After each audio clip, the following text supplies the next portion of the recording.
श्री स्वामी समर्थ मित्रांनो, स्वागत आहे समृद्धीच्या चॅनलमध्ये। हे प्रीमिक्स जुन्या जाणत्या बाया कमी साहित्य वापरूनसुद्धा सुंदर घट्ट आणि भरपूर भाज्या कशा बनवायच्या त्याची आहे।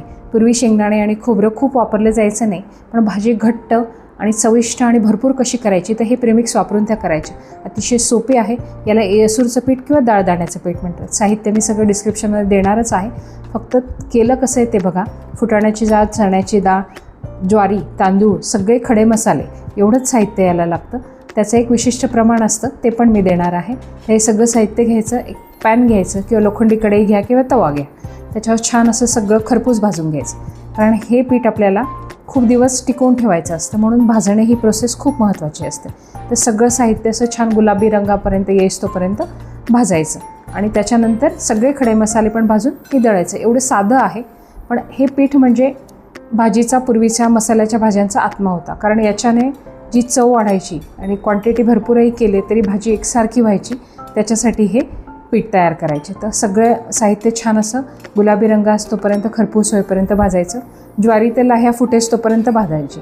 ज्वारीच्या लाह्या अगदी सहज फुटतात, जेव्हा आपण हे भाजतो त्यावेळेस आपल्याला समजतं। त्या पद्धतीने सगळं भाजून घेतलं आणि गॅस बंद करून आता याच्यामध्ये खडे मसाले टाकायचे, कारण खडे मसाल्याचं फक्त आपल्याला मॉइश्चर रिलीज करायचं असतं, ते आपल्याला जास्त भाजायचे नसतात, कारण त्याच्याने चव बदलून जाते म्हणून। तर बघा ज्वारीच्या किती छान लाह्या फुटतात। आता गॅस बंद करून सगळे खडे मसाले मी त्याच्यामध्ये टाकणार आणि छान असे 2 ते 3 मिनटं एकसारखा तवा थंड होईस्तोपर्यंत परतवून घेणार। या पद्धतीने बघा छान ह्या मसाल्यांमुळे जे आपण पीठ तयार करतो त्याला मसाल्यामध्ये जी आपण काळा मसाला वापरतो त्याच्यामध्ये हे सगळं मिश्रण एकजीव होतं आणि जरी पीठ लावून भाजी केली तरीसुद्धा असं वाटतं की ही आपण पूर्ण मसाल्याची भाजी केली। तर बघा हे सगळं साहित्य एका ताटात काढून घेतलं आणि त्याच्यात हे खडे मसालेही टाकले आणि आता हे सगळं थंड किंवा थोडंसं कोमट होऊ द्यायचं, जेणेकरून आपल्याला मिक्सरमध्ये वाटता येईल, कारण गरम गरम वाटलं तर वाफ येते आणि वाफेमुळे घट्ट होण्याची शक्यता असते। तर हे सगळं कोमट झाल्यानंतर एकत्र करून घ्यायचं आणि मिक्सरच्या भांड्यामध्ये एकाच वेळेस, म्हणजे मोठं मिक्सरचं भांडं घ्यायचं